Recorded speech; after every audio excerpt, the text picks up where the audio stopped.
I think you're right, Zoe replied. We started with 2 seats on one plane. Now look at everything that's happened. The rightful seats movement was growing beyond what anyone could have imagined. And it all began with one phone call from 2 teenagers to their CEO dad. Black teen siblings asked to give up VIP seats. Part 9. 1 year after the incident on the plane, Marcus and Zoe Williams stood in a large meeting room at Skyline Airlines headquarters. The room was filled with people from different airlines, travel companies, and advocacy groups. They were there to celebrate the first anniversary of the rightful seats movement.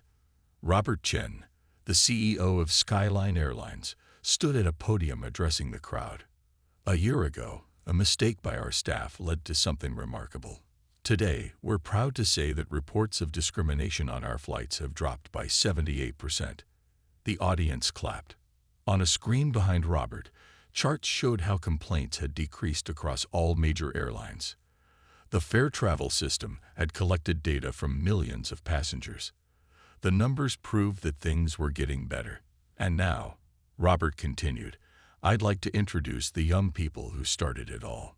Marcus and Zoe Williams. The siblings walked to the podium. They were more confident now than they had been a year ago. They had spoken to many groups over the past 12 months. Thank you all for coming, Marcus began. When we were asked to move from our seats last year, we never imagined it would lead to this. Zoe stepped forward. The most important part of this movement isn't us. It's all the people who shared their stories. It's all the companies that decided to make changes. And it's all the travelers who now know their rights. In the audience, their parents watched proudly. James Williams sat next to Angelica Torres and her family. The Torres family had become important voices in the movement. Their story of being denied hotel rooms despite having reservations had helped expand the movement beyond just airlines. There were many other families there too. People from different backgrounds who had experienced discrimination while traveling. They had all found their voices through the rightful seats movement. After the speeches, there was a special announcement. Robert Chen unveiled a new training center for airline staff. It was named the Williams Center for Inclusive Travel. The center would train thousands of flight attendants, gate agents, and other staff each year. This is our commitment to permanent change, Robert explained. Not just at Skyline Airlines, but throughout the industry. As people mingled after the ceremony, Karen Mitchell approached the Williams family. She looked nervous. Thank you for inviting me today, she said. This was the first time she had met Marcus and Zoe in person since the incident. Thank you for coming, Zoe replied. Your work with the training program has been really helpful. Karen had spent the past year speaking about her experience. She had helped design training programs to prevent similar incidents. Her honesty about her mistakes had made the training more effective. I never thought I would thank the people who got me fired, Karen said with a small smile. But losing that job led me to better work. Work that matters. That evening, the Williams family had dinner with several other families who had shared their stories through the movement. They talked about their experiences and the changes they had seen. My daughter flew alone last month, one mother said. She texted me that the flight attendant treated her like a VIP. That never would have happened before. As they ate, James Williams shared some news. Next Step Solutions has created a special division focused just on fair travel. We're expanding to hotels, car rentals, and cruise lines. The software has collected thousands of reports. Lisa added, now we can track patterns and help companies improve before problems get worse. After dinner, Marcus and Zoe stepped outside for some fresh air. The night was clear and full of stars. Do you ever think about how different things would be if we hadn't called Dad that day? Marcus asked. All the time, Zoe replied. We were lucky, but now other kids don't have to be lucky. They just need to know their rights. The next day, a reporter interviewed the siblings for a documentary about the movement. She asked them what they had learned from the experience. I learned that speaking up matters, Marcus said. One voice can start something big. And I learned that change is possible, Zoe added, even in big systems that seem impossible to change. The siblings were heading back to school soon. Their lives would return to normal, or as normal as they could be after everything that had happened. They had decided to step back from public appearances and focus on being teenagers again. 3 months after the National Travel Conference, the Williams family gathered in their living room. They were watching a special news report about changes in the airline industry. The reporter stood in an airport, talking about new training programs and policies. 6 months ago, 2 teenagers were asked to give up their first-class seats, the reporter said. Today, all major airlines have adopted new anti-discrimination policies. Many are using the fair travel system created by Next Step Solutions. The camera showed flight attendants in training sessions. They were learning how to treat all passengers with respect, regardless of how they looked or how old they were. It's still weird to see our story on TV, Marcus said, shaking his head. Their mother, Lisa Williams, put her arm around him. You two started something important. You should be proud. Since the conference in Chicago, Marcus and Zoe had become symbols of the rightful seats movement. They had spoken at schools and community centers. They had met with airline executives. They had even visited the White House to talk about discrimination. Zoe had kept in touch with Karen Mitchell, the fired flight attendant. After her apology, they had exchanged several emails. Karen was now working with a nonprofit organization that focused on bias training. She often shared her story as an example of how unconscious bias could affect behavior. Karen is speaking at a high school in Detroit next week, Zoe told her family. She says it's hard to talk about her mistakes, but she thinks it's helping people. James nodded. That takes courage. People can learn and change. The doorbell rang. It was a delivery person with a large package. What's this? Lisa asked as James signed for it. James smiled. Open it and see. Inside was a plaque from the National Association for Travel Equality. It recognized the Williams family for their contributions to fighting discrimination in travel. There was also a letter announcing a new scholarship program named after Marcus and Zoe. The Marcus and Zoe Williams Scholarship. Marcus read aloud. For students interested in careers in travel and hospitality. I thought you might like that, James said. The scholarship will help young people from all backgrounds enter the industry. 5 students will receive full college scholarships each year. That's amazing, Dad, Zoe said, hugging him. Later that day, Marcus received an email from a boy named Daniel in Arizona. Daniel explained that he and his younger sister had been moved from their assigned seats on a flight last week. They had shown the flight attendant the passenger rights card created by the Rightful Seats movement. The situation was resolved immediately, and they kept their seats. It worked, Marcus told his family, showing them the email. The card actually helped someone. The passenger rights cards had been James's idea. Small cards listing passengers' basic rights that people could keep in their wallets or on their phones. The cards had been downloaded over 2 million times. That evening, the family sat down to dinner together. It had been a busy 6 months, and they hadn't had much time to just be together. I've been thinking, Lisa said as they ate. Maybe it's time for things to quiet down a bit.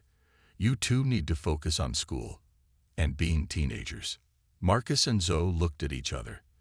They had been thinking the same thing. The speeches and interviews were exciting, but also tiring. I agree, James said. The movement will continue without you being at every event. You've done more than enough. But there's one more thing I want to do first, Zoe said. Remember that girl who wrote to us about what happened to her family on their vacation? The airline never even apologized to them. James nodded. Angelica Torres and her parents. From Miami. I want to invite them to our house, Zoe said. I want to hear their story, and I think they should be part of the next conference. That's a great idea, Marcus agreed. It can't just be about us. Other people need to be heard too. The next day, James called the Torres family. They were surprised and honored by the invitation. They would visit the following weekend. As news of the visit spread, Other families reached out. They all had similar stories of discrimination during travel. Some had been moved from their seats. Others had been questioned about their tickets. Many had been treated rudely by staff who assumed they didn't belong in first class or nice hotels. Marcus and Zoe realized their experience wasn't unique. It was just one example of a much bigger problem. And while they couldn't solve everything, they had started something important. "Maybe this is just the beginning," Marcus said to his sister as they prepared for the Torres family's visit. The National Travel Conference was held in a huge hotel in Chicago. Over 3,000 people from airlines, hotels, and travel companies attended. Marcus and Zoe Williams were scheduled to speak on the second day. "I'm so nervous," Zoe whispered as they waited backstage. She held her speech notes tightly in her hands. "Me too," Marcus admitted. "But we practiced a lot. We'll be fine." Their father stood nearby, talking to some business people. He had been busy all morning. The news about Next Step's fair travel system had spread quickly. Many companies wanted to learn more about it. "2 minutes until you're on," a woman with a clipboard told Marcus and Zoe.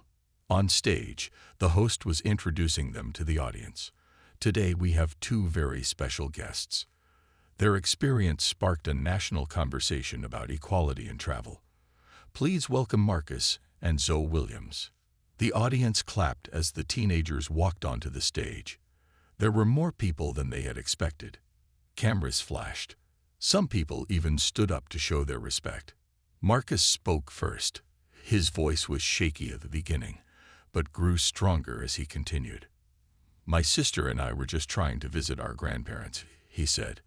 "We had tickets for seats that our father paid for, but 3 flight attendants decided we didn't belong there." Zoe stepped forward when it was her turn. "What happened to us happens to many people every day, but most people can't call a CEO parent to help them. That's why we're here today, to speak for those who aren't heard." From the audience, people nodded. Some even wiped away tears. The Williams siblings told their story simply but powerfully. At the end of their speech, Marcus introduced their father. James Williams walked onto the stage carrying a small black box. "This is fair travel," James explained, holding up the box. "Inside is a hard drive with software that can help stop discrimination in travel. Today, I'm announcing that Next Step Solutions will provide this system free of charge to any travel company that wants it." The audience gasped. This was a big announcement. The software would normally cost millions of dollars. "My children's experience taught me something important," James continued. "Technology alone can't solve this problem. We need people to care. We need companies to change. And we need those with power to use it for good." The room erupted in applause. As the Williams family left the stage, reporters rushed forward with questions. News cameras followed them. That night, in their hotel room, Marcus and Zoe watched themselves on the evening news. "We look so serious," Zoe said with a smile. "We were serious," Marcus replied. "This is important stuff." Their father came in with pizza for dinner. "I'm so proud of you both," he said. "You were amazing today." "How many companies signed up for fair travel?" Zoe asked. 27 so far, James said, "including all the major airlines." The next morning, their story was in newspapers across the country. One headline read, "Teens turned bad flight experience into movement for change." Karen Mitchell, the fired flight attendant, saw the news too. She was still struggling to find a new job. No airline would hire her after what happened. Reading about the Williams family made her angry at first, but as she thought more about it, she began to understand what she had done wrong. Karen sat down at her computer and wrote a long email. She sent it to Skyline Airlines with a request to forward it to the Williams family. It was a real apology with no excuses. "I let my bias affect how I treated 2 young passengers," she wrote. "I was wrong, and I am truly sorry." When the email reached James Williams, he read it carefully. He wasn't sure if he should show it to his children. But in the end, he decided they were mature enough to make their own choice.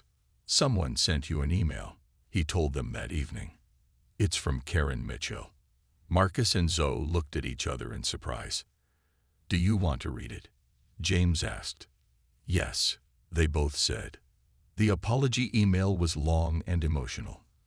Karen explained that she had been thinking about what she did. She admitted that she wouldn't have questioned white teenagers in first class the same way. She asked for forgiveness, though she said she understood if they couldn't give it. What do you think? Marcus asked his sister after they read it. I think it's a real apology, Zoe said slowly, not like her social media post. Should we respond? Marcus asked. Their father, who had been quiet, finally spoke. That's entirely up to you. You don't have to. Zoe thought for a moment. I want to. Not to say it's okay, but to acknowledge that she's trying to learn. 1 week after the news interviews, James Williams called a meeting with his leadership team at Next Step Solutions. The large conference room was filled with the company's top executives. I want to talk about what happened to Marcus and Zoe, James began, and what we can do about it. Melissa Chen, the chief technology officer, raised her hand. The airline fired the people responsible. What more is there to do? James walked to the whiteboard and wrote 3 words. Technology for change. Our company makes software for airlines, hotels, and travel companies, James explained. What if we added new features that could help prevent discrimination? The room grew quiet as people considered this idea. Like what? Asked David Washington, the head of product development. Like a system that tracks complaints about unfair treatment, James suggested, or a way for passengers to report problems directly. Maybe even training programs built into our software. For the next 2 hours, the team brainstormed ideas. By the end of the meeting, they had a plan. A new product called Fair Travel. It would be added to all Next Step software used by airlines and travel companies. Meanwhile, Marcus and Zoe were finally heading home from their grandparents' house. This time, their father had arranged for a private car service to drive them to the airport. He didn't want them to face any more problems. At the airport, people recognized them from the news. Some came up to thank them for speaking out. Others just pointed and whispered. This is weird, Marcus said as they walked to their gate. I'm not used to people knowing who we are. Me neither, Zoe replied. But did you see the message that girl sent you? The one who said the same thing happened to her last year. Marcus nodded. Yeah, and there were hundreds more like that. Their flight home was on a different airline. The flight attendants were extra nice to them. The captain even came out to welcome them personally. We're honored to have you on board, the captain said with a smile. Your seats are ready whenever you'd like to board. As they settled into their first-class seats, Zoe whispered to her brother, I bet they Googled our names.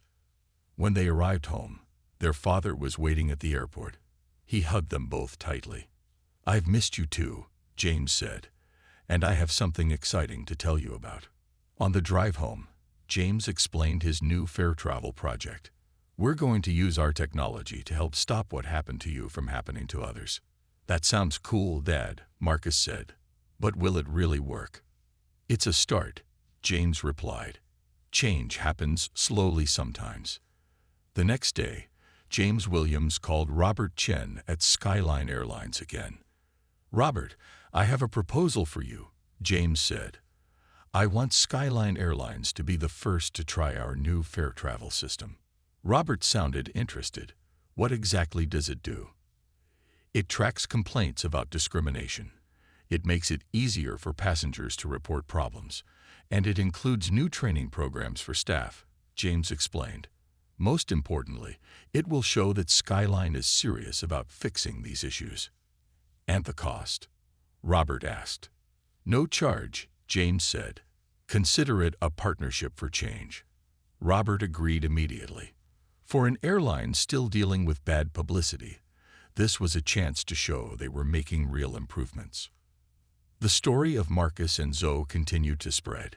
TV shows wanted to interview them. Schools asked James to speak about what happened. Even some politicians talked about the need for new laws against discrimination in travel. 2 weeks after returning home, Marcus found Zoe sitting at her desk, writing something. "What are you doing?" he asked. "I'm writing a speech," Zoe said. "Dad says we've been invited to speak at a conference about discrimination in travel, if we want to." Marcus looked over her shoulder at the paper. At the top, Zoe had written, "How one phone call changed everything." "Do you think we should do it?" Marcus asked. "I think we have to," Zoe replied. "We got lucky. Dad fixed our problem with one phone call. But not everyone has a CEO for a parent. Someone needs to speak for them." As they talked about what they would say at the conference, news came that 2 more airlines had fired staff for similar incidents. The story of the Williams siblings had started a chain reaction throughout the industry. What had begun as a simple trip to visit their grandparents was now changing how airlines treated their passengers. And this was just the beginning of what would become known as the rightful seats movement. 3 days after James Williams met with Robert Chen, Skyline Airlines sent out a press release. It explained what happened to Marcus and Zoe without using their names. It also announced the new changes to prevent discrimination. News websites quickly picked up the story. By that afternoon, it was trending on social media. People shared their own stories of being treated unfairly on planes and in other places because of how they looked. At their grandparents' house, Marcus and Zoe were surprised to see their story on the news. "Look at this," Grandpa called from the living room. "They're talking about what happened to you too." The 3 of them sat on the couch and watched the news report. The reporter explained how 2 black teenagers were asked to give up their first-class seats until their father, a prominent CEO, stepped in. "They're not using our names," Zoe noticed. "That's good," Grandpa said. "It gives you privacy." Marcus's phone buzzed with text messages from friends back home. "Hey, is this news story about you?" one friend asked. Word was spreading fast. Meanwhile, Karen Mitchell was having the worst week of her life. After 15 years as a flight attendant, she had been fired. The other 2 flight attendants had also lost their jobs. The pilots who were their friends were suspended without pay for their part in the scheme. Karen tried to defend herself to HR. "It wasn't about race," she insisted. "We just wanted to help our friends get better seats." The HR director looked at her coldly. "You lied about an overbooking. You tried to move 2 teenagers with valid tickets, and the camera footage shows you laughing and pointing at them before you approached. Your actions violated multiple company policies." By the end of the week, Karen's name had leaked to the media. Reporters camped outside her apartment building. Her social media accounts were flooded with angry messages. She had become the public face of discrimination. At Next Step Solutions, James Williams was also dealing with media attention. Reporters wanted interviews about what happened to his children. Most business leaders would have stayed quiet, but James saw an opportunity to create real change. He called Marcus and Zoe to ask how they felt about him speaking publicly. "Would you be okay if I did some interviews about what happened?" James asked. "I won't use your names if you don't want me to." Marcus and Zoe talked it over with their grandparents. They decided they wanted to be part of the story. "We want to use our names," Marcus told his father. "People should know this really happened to us." "Are you sure?" James asked. "There will be a lot of attention." "We're sure, Dad," Zoe said. "Maybe it will help other kids who go through the same thing." The next day, James Williams appeared on a major morning news show. He told the story of what happened to Marcus and Zoe. He explained how the flight attendants had lied about overbooking to move his children from their rightful seats. "My children were lucky," James said to millions of viewers.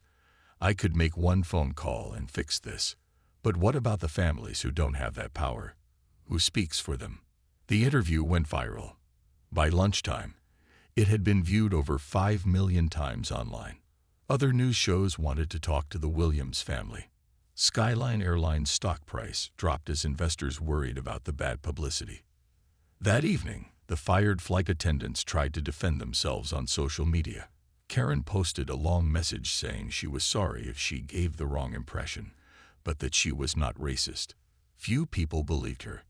The other airlines took notice. Within days, 3 major airlines announced reviews of their own training and policies. No one wanted to be the next Skyline Airlines. Back in Atlanta, Marcus and Zoe were trying to enjoy the rest of their vacation despite all the attention. Their phone kept ringing with interview requests and messages from friends. "Do you think anything will really change?" Zoe asked her brother as they sat on their grandparents' porch. Marcus thought for a moment. "Maybe. Dad has a lot of influence, and people are talking about it. I just hope the next kids don't have to call their CEO dad to be treated with respect," Zoe said. What they didn't know was that their story was about to take another surprising turn. Their father had an even bigger plan, one that would change airline travel for many years to come. The next morning, Robert Chen called an emergency meeting at Skyline Airlines headquarters. The room was filled with serious faces. The head of human resources, the legal director, and the vice president of customer experience all sat around a large table. "The footage is clear," Robert said, pointing to the screen on the wall. Karen Mitchell and her team deliberately targeted these teenagers. The video showed Karen talking to two men in pilot uniforms. They weren't flying the plane that day. They were traveling as passengers. The video had no sound, but it was easy to see Karen pointing at Marcus and Zoe's seats and nodding. The pilot smiled and patted her on the back. They were trying to give those seats to their friends. The head of HR said, shaking her head, "This is completely against company policy." The legal director looked worried. "Mr. Williams could sue us for discrimination. This could cost millions in damages and even more in bad publicity." "What's worse," said the VP of Customer Experience, "is that we checked the records. Those seats were never overbooked. Karen lied to those children." Robert stood up. "I'm meeting with James Williams in an hour. Before that, I want all 3 involved flight attendants suspended immediately. Start the formal process for their termination." Across town, James Williams was preparing for his meeting with Robert. His lawyer had sent him a list of demands, including a formal apology, compensation, and changes to airline policies. But James wanted more than money. He wanted real change. Meanwhile, at their grandparents' house, Marcus and Zoe were trying to enjoy their vacation. They were playing video games with their cousin Elijah when their father called. "Dad's calling," Marcus said, pausing the game. "Hello." "Marcus, how are you and Zoe doing?" James asked. "We're good, just playing games with Elijah," Marcus replied. "I want you both to know that the airline found video proof of what happened," James explained. "The flight attendants were trying to give your seats to their friends. They're being suspended today." Zoe, who was listening on speaker, said, "Really? Something's actually happening." "Yes, sweetheart," James said. "What happened to you was wrong, and they're facing consequences. I'm meeting with the airline CEO soon." After they hung up, Elijah looked confused. "What happened? What's Dad talking about?" Marcus and Zoe told their cousin the whole story. Elijah's eyes grew wide. "That's messed up," he said when they finished. "But it's cool your dad is doing something about it." Zoe nodded.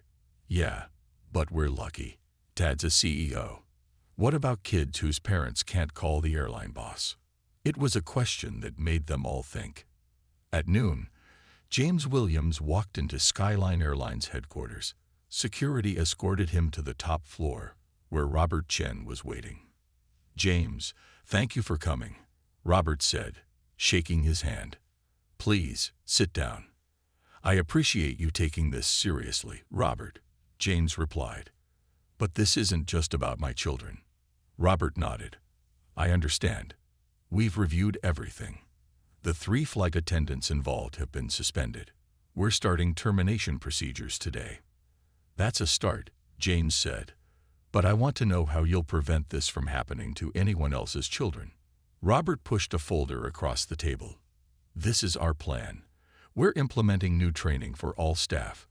We're changing our policies for unaccompanied minors, and we're creating a new position, Director of Inclusion and Customer Dignity." James looked through the documents. The changes were significant. They went beyond just fixing this one incident. "This is good work," James admitted. But I'd like to suggest something more. Robert leaned forward. I'm listening. I want these changes to be public, James said, not to shame your airline, but to set an example for others. And I want your commitment that you'll track data on passenger complaints related to discrimination. Robert thought for a moment, then nodded. Agreed. We'll issue a press release tomorrow explaining the changes. As they stood to shake hands, Robert added, and of course, we want to offer your family lifetime premium status with our airline. James smiled slightly.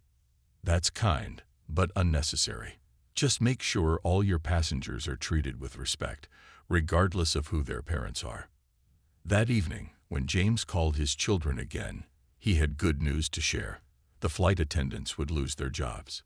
The airline was making real changes, and most importantly, Marcus and Zoe's voice had been heard.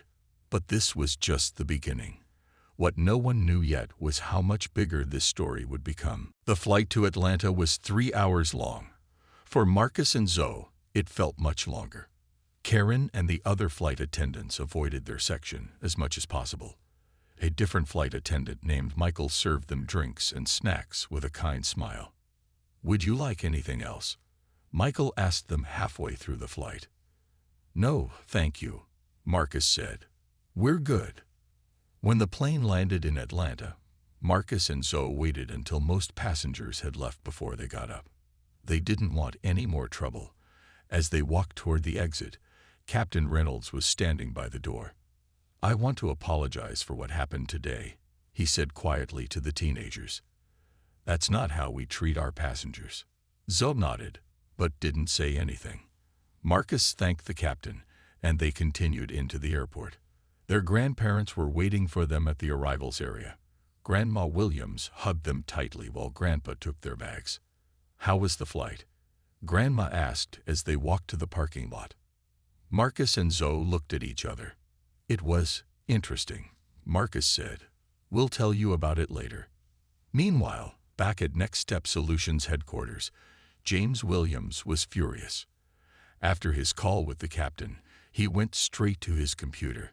He typed an email to Robert Chen, the CEO of Skyline Airlines. Robert, he wrote, we need to talk urgently about an incident involving my children today. He described what happened and ended the email with, this looks like clear discrimination. I want to know what you plan to do about it. Robert Chen was having lunch when the email arrived on his phone. His face grew serious as he read it. He knew James Williams personally. They had met at several business conferences. More importantly, Next Step Solutions provided all the booking software for Skyline Airlines. It was a contract worth millions. He called James immediately. James, I just read your email. I'm deeply sorry about what happened, Robert said. I promise we will investigate this fully. I expected better from your airline, Robert, James replied. My children were humiliated in front of an entire plane for no reason other than how they looked. I understand your anger. I would feel the same way, Robert said. I'll have our team pull all the records from that flight. We'll also review the security camera footage. We take this very seriously. I should hope so, James said. My children are still shaken up. They're only 16 and 14. This should never have happened. After the call, Robert Chen went straight to his head of human resources and the vice president of customer experience. He explained the situation and made it clear this was top priority. That evening at their grandparents' house, Marcus and Zoe told their story over dinner. Grandma looked upset. Grandpa looked angry. You did the right thing calling your father, Grandpa said. Some people think they can get away with treating us differently. They need to learn they can't. Later that night, Marcus's phone rang. It was his dad. Hey, Dad, Marcus answered. Thanks for helping us today. You don't need to thank me, son, James replied. I just wanted to let you know that the airline CEO called me. They're investigating what happened. Will anything actually change? Zoe asked when Marcus put the phone on speaker. Yes, it will, James promised. The airline is reviewing everything. They have cameras on the plane and records of all ticket sales. They'll find out exactly what happened. What James didn't tell his children was that he had also called his lawyer. This wasn't just about his kids anymore. It was about making sure this didn't happen to anyone else's children. At Skyline Airlines headquarters, a team was already reviewing the footage from the plane's security cameras. What they saw was worse than they expected. The cameras had recorded everything.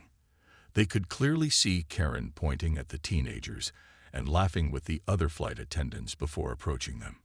Robert Chen received the first report at midnight. After reading it, he knew this was going to be a major problem for the airline. The evidence was clear. This wasn't just poor customer service.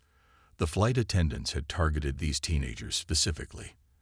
And now one of the most powerful CEOs in the country was involved. Tomorrow would bring consequences that Karen and her colleagues never imagined. Marcus held the phone to his ear as it rang. His father answered on the third ring. "Dad, we have a problem," Marcus said. He tried to keep his voice steady. "The flight attendants are telling us we need to give up our seats." James Williams was in the middle of an important meeting when his son called. He excused himself and stepped into the hallway. "What do you mean? What's happening?" James asked. He could hear the stress in his son's voice. Marcus explained the situation while Zoe sat quietly beside him. She could see how the other passengers were watching them. Some looked concerned. Others seemed annoyed at the delay. "Let me speak to the flight attendant," James said firmly. Marcus held out his phone to Karen. "My father wants to talk to you." Karen took the phone with a small eye roll that the teenagers noticed. She clearly didn't think this call would change anything. "This is Karen Mitchell. Who am I speaking with?" she asked in a professional voice. "This is James Williams, CEO of Next Step Solutions and father of the children you're trying to move," James said calmly but with authority. "My children have assigned seats that I purchased 3 weeks ago." Karen's face changed instantly. Her eyes widened and her mouth opened slightly. Next Step Solutions was a famous company.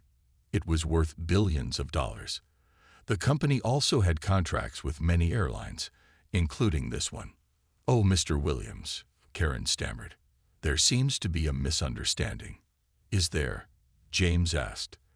"My children tell me they're being asked to move from their assigned seats because of an overbooking. I find that strange since I checked them in yesterday and their seats were confirmed." Karen looked at her colleagues nervously. They could only hear her side of the conversation, but they could tell something was wrong. "Well, sir, we have some VIP passengers who—" James cut her off. "My children are VIP passengers. They have valid tickets for those specific seats. Unless you can show me documentation of this supposed overbooking, they will remain exactly where they are." "Sir, I want to speak to the captain," James said firmly. "Now." Karen looked around desperately.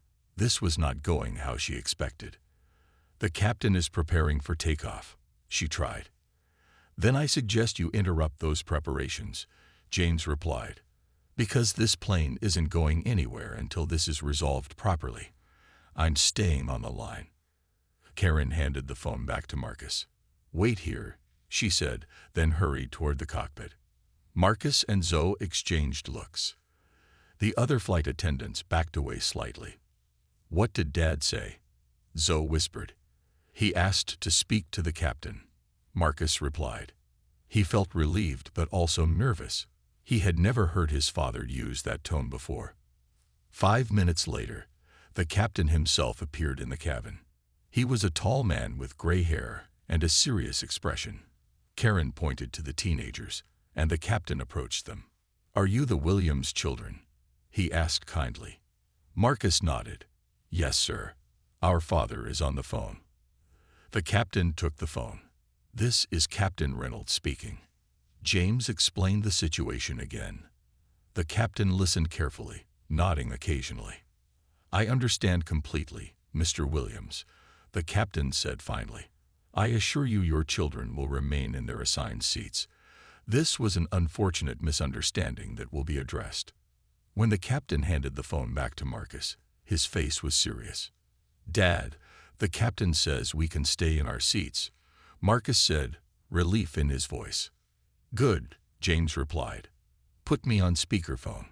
Marcus pressed the speaker button so both he and Zoe could hear. "Listen carefully," James told his children. "You have every right to be where you are. If anyone gives you any more trouble, call me immediately. I'm going to stay on the phone until you take off." Captain Reynolds turned to Karen and the other flight attendants. His expression was stern. "These passengers will remain in their assigned seats," he said loudly enough for everyone to hear. "We will discuss this matter after the flight." Karen's face had turned red. She nodded stiffly and walked away with the other attendants. The plane took off 15 minutes later. Marcus and Zoe sat quietly in their first-class seats, but they knew this wasn't over. Marcus and Zoe Williams were excited about their trip. The brother and sister had never flown alone before. Marcus was 16, tall and confident. Zoe was 14, smart and observant. Their father, James Williams, was a very important man. He was the CEO of a big tech company called Next Step Solutions. It was a sunny Tuesday morning at the airport. James drove his children there in his black SUV. He hugged them both at the security checkpoint. "Remember, you have first-class tickets," James told them. "You deserve to be there just like anyone else. Call me when you land at Grandma's." "We will, Dad," Marcus promised, shouldering his backpack. Zoe smiled. "Don't worry about us. We'll be fine."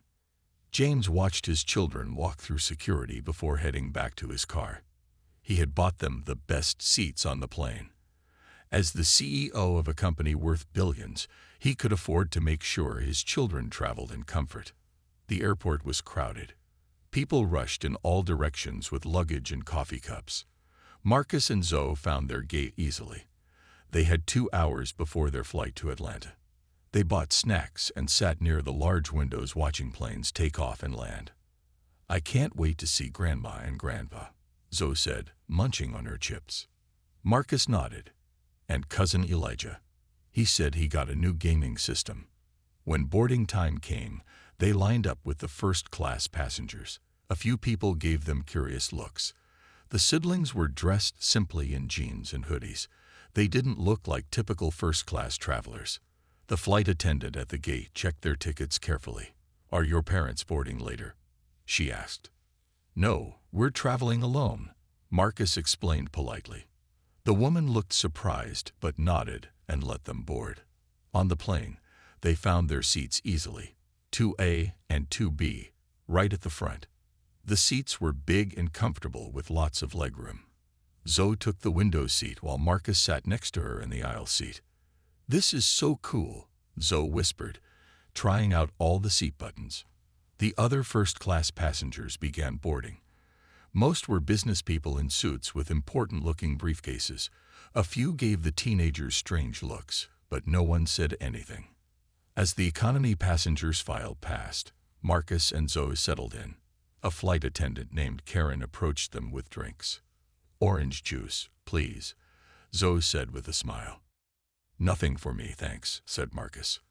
Karen looked at their tickets again. Her smile seemed forced. "Are you sure you're in the right seats?" she asked. Marcus straightened up. "Yes, we are. Our dad booked these seats for us." "These are first-class seats," Karen said slowly, as if they might not understand. "We know," Zoe replied. "Our boarding passes say 2A and 2B. Karen's smile disappeared. She looked around the cabin, then back at the teenagers. "Well, there seems to be a problem. We have some VIP passengers who need these seats. There's been an overbooking." Marcus frowned. "But we checked in yesterday. Our seats were confirmed." "I'm sorry, but you'll need to move to the economy section," Karen insisted. Her voice was getting louder. Other passengers were starting to look over. "But our dad paid for these seats," Zoe said, her voice getting smaller. 2 more flight attendants came over. Now there were 3 adults standing over them. People were staring. "Listen," Karen said firmly. "We need these seats. There are two perfectly good seats in row 25 for you. Marcus felt his heart beating faster. He knew what was happening. He had seen it before. Adults not believing they belonged in nice places. He pulled out his phone. "I'm calling our dad," he said. "He'll explain." Karen smirked. "Go ahead. But we're taking off soon, so you need to decide quickly." Marcus dialed his father's number, not knowing that this one phone call was about to change everything.